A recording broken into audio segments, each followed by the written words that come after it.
Okay, up until now we've been solving equations, and now we're going to solve inequalities. So I'm going to add something to my acronym, and that is going to be an I.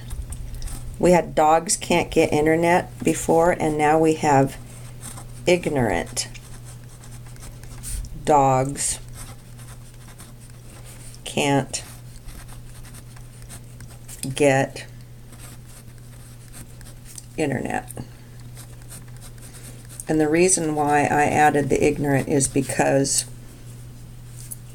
when you first have a problem of this type, I want you to ask yourself, is it an inequality? And if it is an inequality, there's something I want you to do. I want you to do this. I want you to, let's say, 3x plus 7 is greater than or equal to negative 14. This is an inequality. So what I'm going to do is put a line down the middle, just like we have been doing.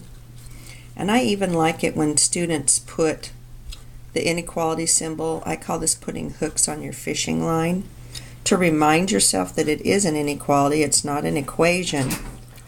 And then at the very bottom, I want you to put RR. And RR stands for random rule. And here's what the random rule is. The random rule is if you multiply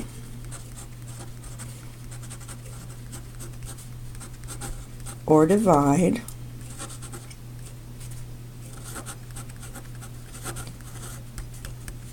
both sides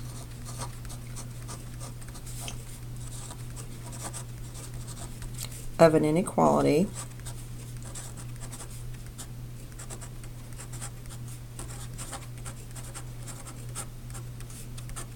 by a negative number,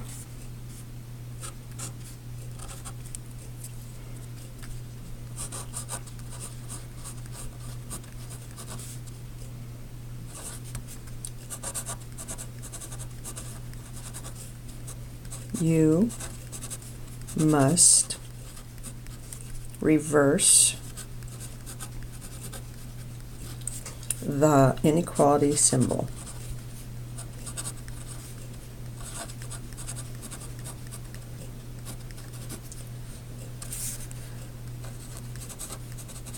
Everything I'm writing down, I'd like you to write down as well.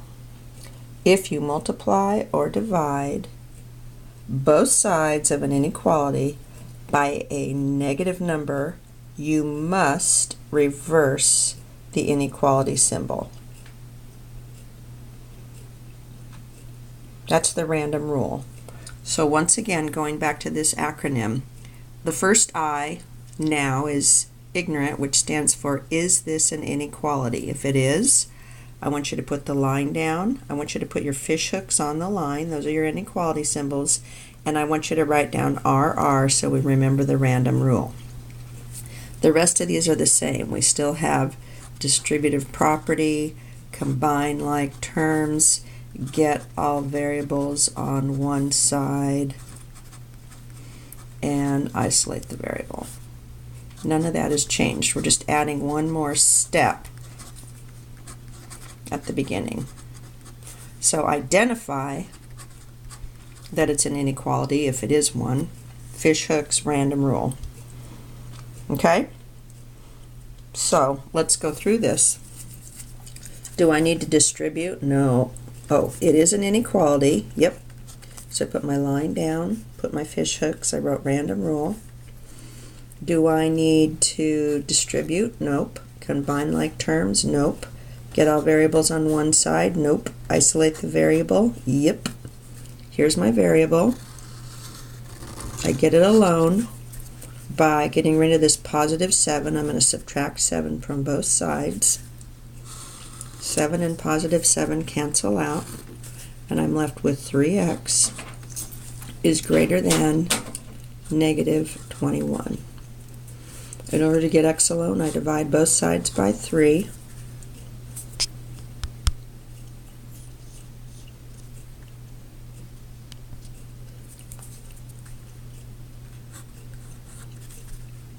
and x is greater than or equal to -7. Now, the random rule says if I multiply or divide both sides of an inequality by a negative number, I have to reverse this inequality symbol. Well, I divided both sides by a +3, so the random rule doesn't take effect. However, if I had something like -12x minus 7 equals 17, but let's make that equals less than or equal to. It's an inequality. Fish hooks. Random rule. No distributive property. Don't need to combine like terms. Don't need to get the variables all on one side. I need to isolate my variable. There's the variable and the coefficient. I need to get rid of my -7. These cancel out. -12x is less than or equal to 24. In order to get x alone, I have to divide both sides by what? Aha, -12. If I do it to this side, I have to do it by this side. Random rule, I divided both sides by a negative number. I have to flip this around. So if I flip this around, it becomes greater than or equal to, these cancel out, this is x. X is greater than or equal to -2. Inequalities are kind of interesting because there isn't just one solution here. There's a lot of solutions here. Any number that's equal to -2 or greater than -2 will make this true. So let's think about this. What are some numbers that are greater than -2? Here's -2. Numbers that are greater would be going to the right on the number line.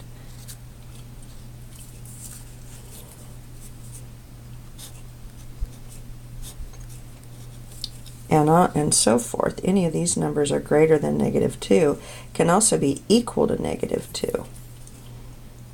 So I would put a dot here and I would make it solid. That solid dot says yes, x can be equal to -2, but then this arrow tells me that it can also be anything that's greater than -2. Could x be 10? Yep. Could x be -5? Nope. A -5 is less than. If you plug any of these numbers back into that inequality, you're going to find out that these all will make that inequality true. Okay?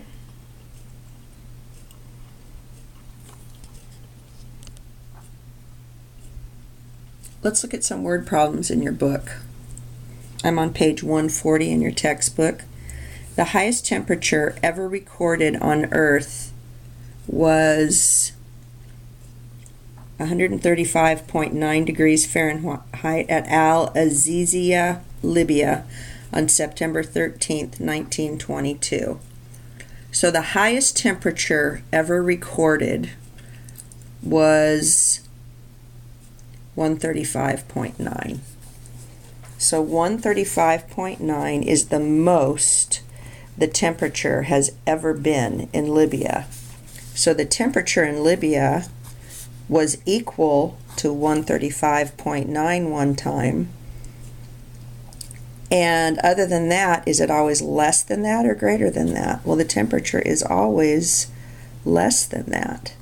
The temperature can be less than 135.9 or it can be equal to 135.9.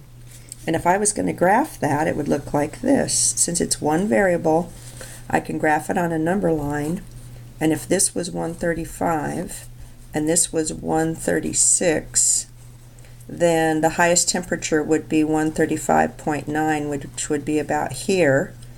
And then it has to be equal to that. So I'm going to make it a solid circle, and it can be less than. So anything less than that could represent the temperature in Libya. So far, it's never been more than this. So up to this point, or up to the date that they gave us, The highest it's ever been was this, and then at all other times it was some temperature less than that. Businesses with profits less than $10,000 per year will be shut down. What businesses will be shut down? Businesses with profits that are less than $10,000 a year. So can the profits be equal to 10,000? Nope, there's no equation, no equality symbol. But businesses with profits less than $10,000 will be shut down. If they're equal to $10,000 or more than $10,000, they will not be shut down. So if I was going to graph this, and this was $10,000,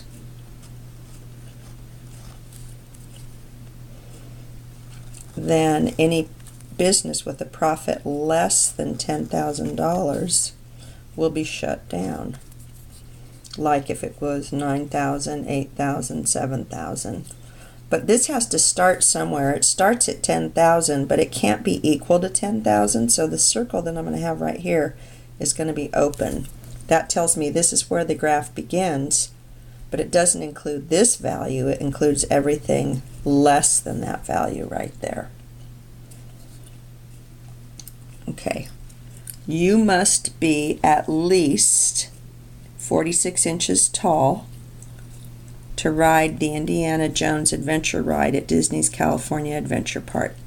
At least 46 inches tall. So that means how tall you have to be is at least 46 inches. Can you be exactly equal to 46 inches and ride the ride? Yes, you can. Now, if you were 47 inches, could you ride it? Yes. If you were 40 inches, could you ride it? No, because 40 would be less than this. So your height has to be equal to 46 inches or more than 46 inches to ride Indiana Jones. So this means at least. At least means that much or more. Due to a medical condition, a hiker can hike only in areas with an elevation no more than 5,000 feet above sea level. So the elevation can be no more than 5,000 feet. So we'll call the elevation E. It can't be any more than 5,000. Can it be exactly 5,000? Yes, it can. So it can be equal to 5,000. Can it be 5,010? Nope. Can it be 4,900? Yep. So the elevation has to be less than or more than, has to be less than, or it can be equal to, because the descriptor there was no more than. And the descriptor here was at least. Okay, you with me? Groovy.